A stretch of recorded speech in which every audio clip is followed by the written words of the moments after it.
Hey guys, last video of Walk Through the Bible.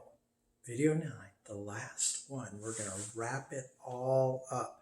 The narrative history of the Old Testament leading right in to Jesus. So let's say a prayer. Dear Lord, we thank you for stepping into history, for your intervention in history, for all the people you spoke to and followed you, and for your Son to come into history, for him to take on flesh and dwell among us and change history forever, Lord. You are a God that reaches into our life, and we thank you for that.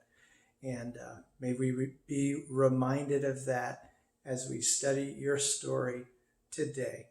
We pray this in Jesus' name. And everybody said, Amen. Wake up the flowers.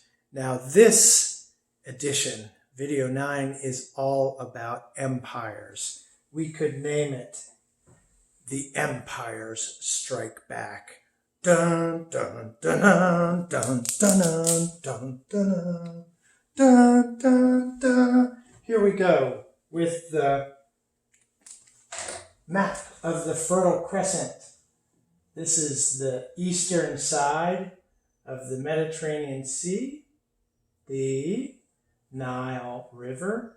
We have the Red Sea here with the Sinai Peninsula with Mount Sinai on it. And then we have the Promised Land, Israel.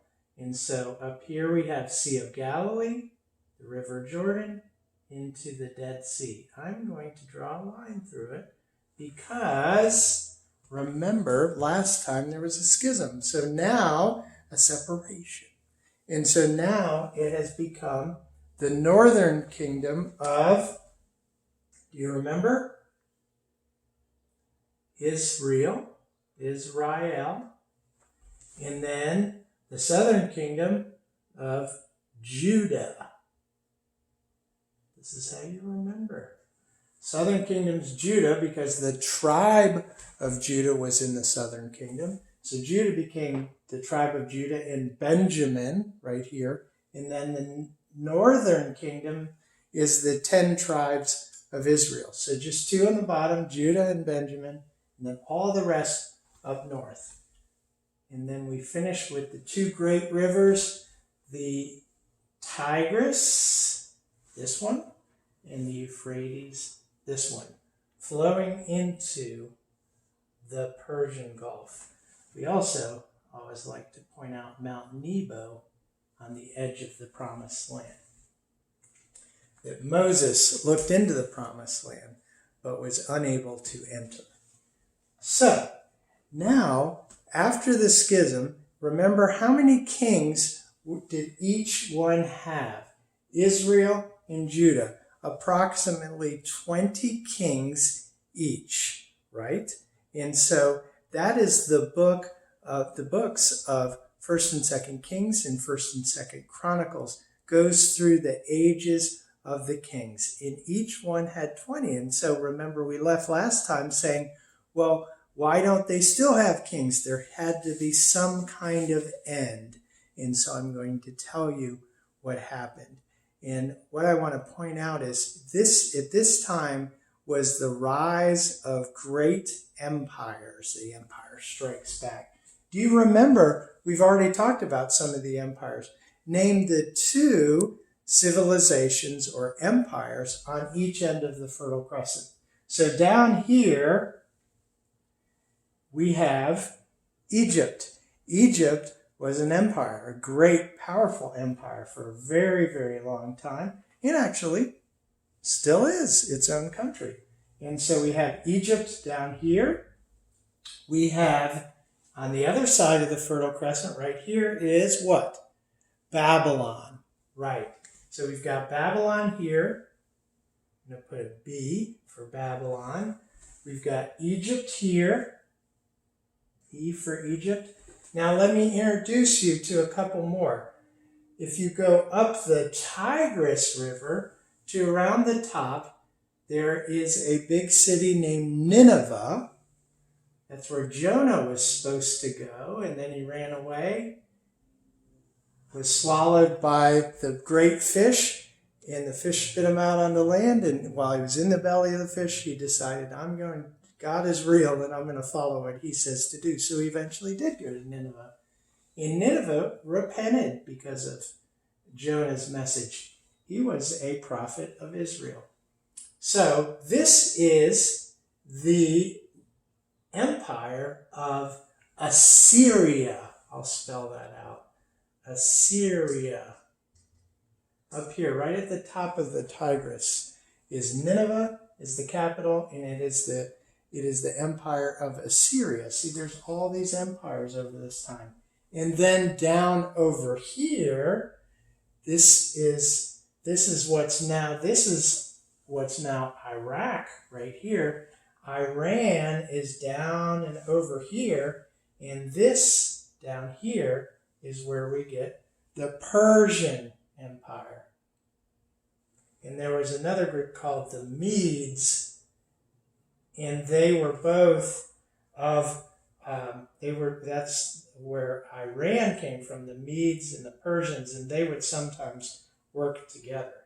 So there's all these big empires, and they would start to take over the Fertile Crescent, take over these countries like Israel. And they would do things like make them, if they were really mean, make them their slaves, or just make them pay taxes, tribute to the empire. The good things were for the tribute. If anyone attacked them, that big empire, that was their land now. They had control of it. So they would protect. They would send their army to protect your land. But you had to pay. You had to pay that high tribute. And you really weren't free like we are in the United States. We have glorious, blessed freedom. No one can tell us what to do. No other country extracts tribute from us. We are free, and that's the way you want to be. But at that time, these empires were going and taking over these lands. And so what happened was, and they would swell. One of them would take over, would swell and take over, and then it would be defeated by another. Sometimes, like the Medes and Persians, they would partner up to defeat someone else. So these nations, these empires would try to take over, and it was a back and forth battle. So Assyria swelled into power, and they defeated Babylon, and then they came across over here to go all the way to take over the Fertile Crescent here. So they came to Israel, and this was the end of Israel. It was in 722. God had given many prophets to the kings of Israel, to the people of Israel, some famous prophets like Elijah and Elisha, and he kept telling them, if you're worshiping under other gods, if you're not in relationship with me, if you're being rebellious against me and worshiping other gods and not caring about me, I am going to lift my protection, and another nation is going to come and take over your land and take you away. And so God kept warning, but the kings would not listen. The kings of Israel would not listen. And so in 722, King Sennacherib from Assyria came down, and he destroyed all of Israel. And different empires did different things, but a lot of times what they would do, they wouldn't let the people live there. They would take them and scatter them to make them weak so that they couldn't unite and fight back. So what they did is they took the powerful people of Israel, the educated, the leaders, and they took them over and scattered them across the Fertile Crescent and just left the very poor, the farmers, and the workers, so that they can continue to work in the fields and produce food.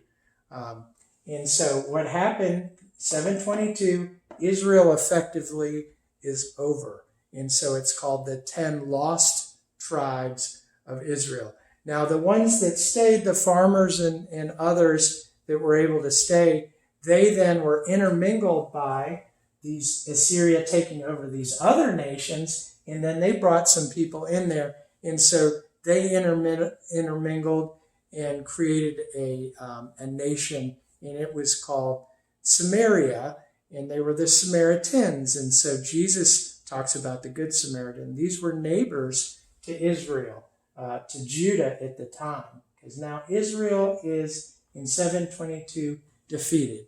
Now at that time, Judah had a good king. His name was Hezekiah.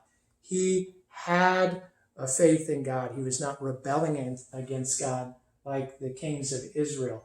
And so the Assyrian army came down, and they came across Israel, defeated Israel, and they came on into Judah, defeating the outside cities of Judah. The borderline guard was defeated by the Assyrian Empire, and so all the people hid in Jerusalem. They went into the high walled city of Jerusalem, and that's where all the people were. And Jerusalem was surrounded by the Assyrians, and Sennacherib sent messengers into Jerusalem or across the walls to say, you need to give up. You need to forfeit to me. Do not fight against me. I'm way more powerful than you. Why do you even think you can defeat me? Or he would say, why do you even think your God can protect you? And so the king of Judah, Hezekiah, was in Jerusalem with a great prophet. His name was Isaiah. And there's a great book in the Bible called Isaiah, one of the best books of all time. It really is. And he was a great prophet, and he prayed to God, and God said, do not surrender to them. I will deliver you. You will see my deliverance. And everyone, including the king, was terrified. How are we going to be delivered? We are surrounded by this great army that no one else has been able to stop. How is this going to happen? And so in one night, this is what you want to remember, Hezekiah was the king of Judah at the time. Isaiah was the prophet there, and he said to hold out for God, hold out and see God's deliverance. And in one night, this is the number you want to remember, 185,000 Assyrian soldiers mysteriously died in a night. Okay? So they had Jerusalem surrounded. They were very confident of their victory, and God stepped in. This is a historically verified event. It happened. Otherwise, Assyria would have done the same thing to Israel, the same thing to Judah that they did to Israel. They would have spread them out, and they would have lost their nation. They would have lost their people, because they would have spread them so thin that they would have just, like the Samaritans, they would have intermingled with other people and therefore lost their identity. The nation would be lost. Remember the promises? Land, nation, worldwide blessing. The nation would be then lost. But God saved them. And so Sennacherib realized this must be the hand of God. And so he retreated, and he would not send any more armies against Jerusalem, because clearly it was protected by God. And so Judah makes it through that onslaught of the Assyrians. And so Jerusalem is protected and Judah is saved. Now, as time went by, though, God continued to send prophets to the kings of Judah, and Judah became more and more rebellious to God. They started worshiping the gods of the other nations. They weren't worshiping the one creator God, Yahweh, the one God of Israel. And so they started rebelling. And God would always say through the prophets, if you don't have a relationship with me, if you don't worship me, if you start to worship other gods, I will no longer protect your place, your country, your people. And so these other empires that are trying to take over, I will not protect you anymore if you rebel against me. And that's what the prophets kept telling the kings, but they didn't listen. And so in 586, this is BC. So in 586 BC, Judah was destroyed by the Babylonian Empire. Had risen to power. The Assyrian Empire had shrunk, lessened in power, and the Babylonian Empire had swelled in power, and so they came across, and they were taking over, and these guys were always going to eventually head to Egypt and defeat it, and then take over everything.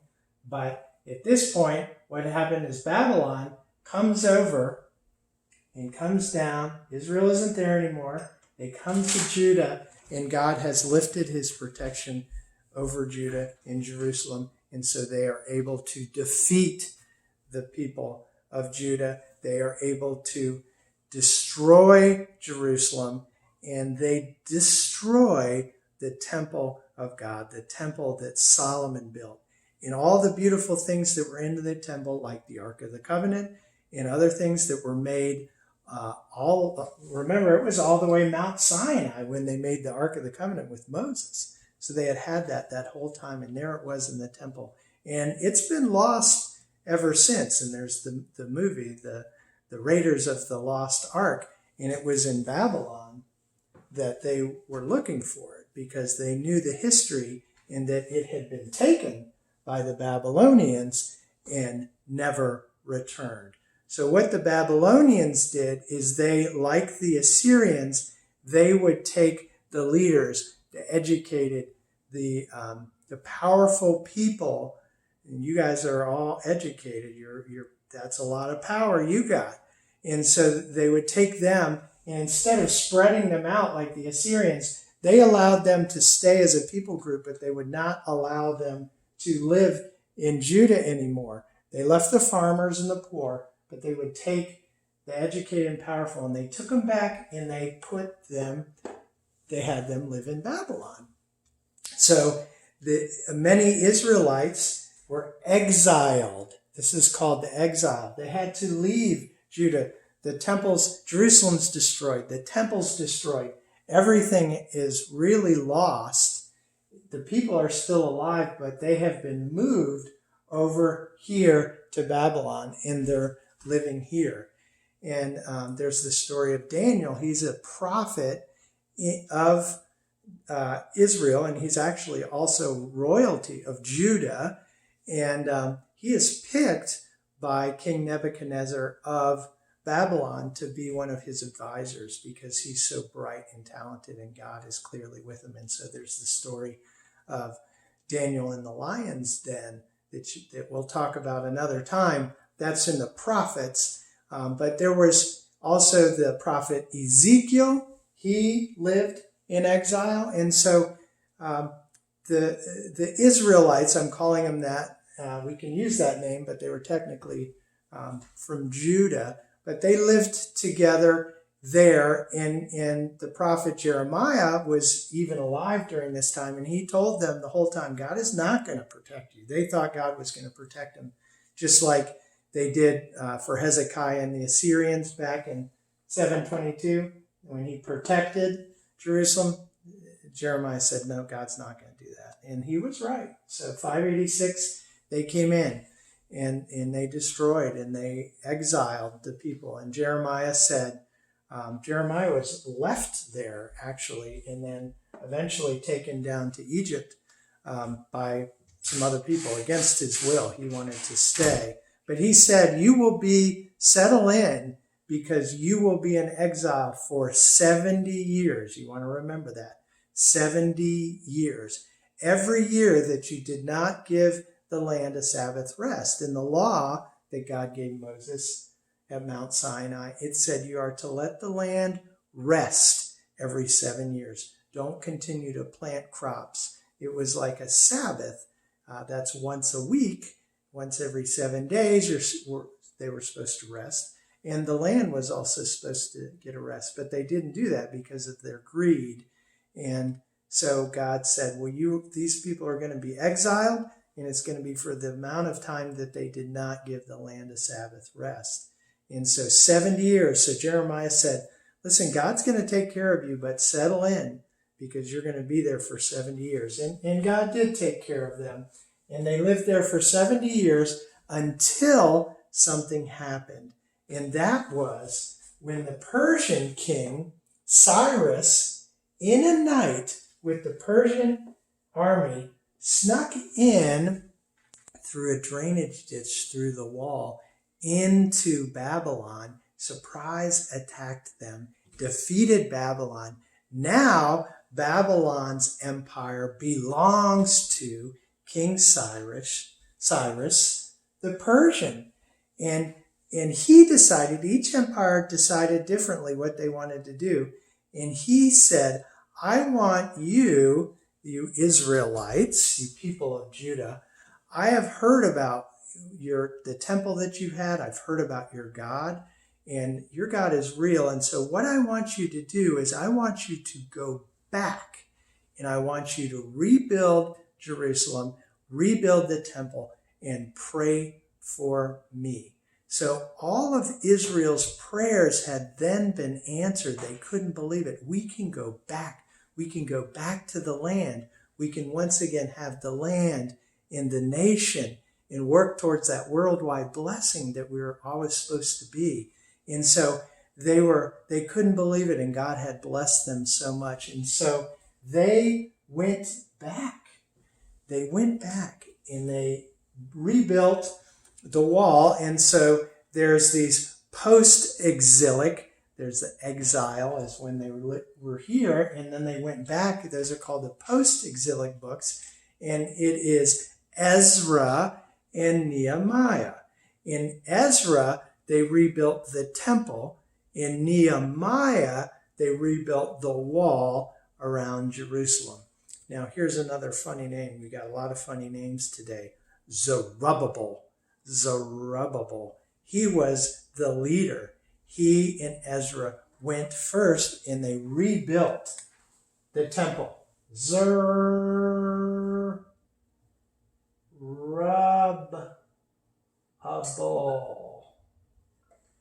Zerubbabel. Okay? Zerubbabel. He was the leader. That's what you want to remember. And so Nehemiah was the story of them rebuilding the walls. And then there's one last post-exilic book, and it's called Esther. And it's actually when the Persians took over for the Babylonians, some of the Israelites did not return immediately, and they lived there. And so she was under the Persian king. And so she was actually chosen to be queen because she's so beautiful. And her uncle was named Mordecai. So you want to remember that. That's its own story, and it's a great story, and we can spend some time on that one day. But what I want you to remember here is, and I'm going to review it, but let me get to the point. So they come back 42,000. You want to remember that.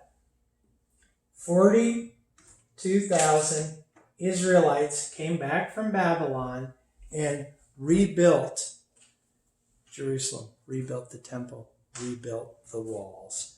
All right? So that's in the 400 BC era. It was like 416 BC when that temple was finally completed. So we've got only 400 years before Jesus comes. And during that time, there are other empires. And what happened is, over here in the Mediterranean, there is the Greek Empire, and a man named Alexander the Great took over basically everything. It was the biggest empire the world had ever known. And that was good in a way because everyone now started using this Greek language. So there was a unified language. And the Greeks also wanted to educate people. They allowed people to live where they were. They did require a tax. But overall, they wanted people to flourish, and they were educators. And so there was the Greek Empire, and then who took over them was the Roman Empire. And so Jesus is born here in Bethlehem, in Judah, okay? And And it had gone back to the name Israel. I don't want it to be confusing, but they were Israelites. They were always Israelites, but since that northern nation Israel was lost, they had gone to Judah, but now they go back by the name Israelites, because it all goes back to Israel, who was Jacob, name changed to Israel, and his 12 sons, which were the 12 tribes. And so now Jesus is born about 0. We think maybe the experts say it was about 5 or 6 BC, they think, when Jesus was born, and he was born during when the Roman Empire had the power. All right? So what we're going to do is we're going to review what you need to know. This is what you need to know for Bible Jeopardy. In what year was the northern kingdom of Israel overthrown? 722 BC by the king Sennacherib from Assyria. The Assyrian Empire defeated Israel, 722 BC. And then they went down into Judah at that same time, the Assyrians, and they surrounded Jerusalem. The king at that time was Hezekiah. The prophet that helped Hezekiah hold out for God, his name was Isaiah. And you need to remember 185,000 Assyrian soldiers died miraculously in the night to save Jerusalem. Then you've got the Babylonian Empire, and in 586 they defeated Judah and made them go into exile for how long? 70 years. All right? Then King Cyrus of the Persian Empire defeats the Babylonian Empire and allows 42,000 to return to rebuild Jerusalem and rebuild the temple. And then they are led by Zerubbabel.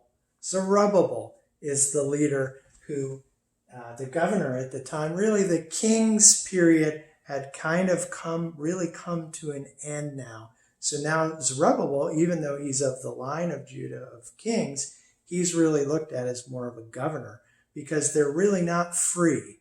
And so to have a king rules a free country, but now they're being ruled by all these empires. So the king phase had ended, the king era, just like we had the judges era, and that came to an end. Now the king era has come to an end.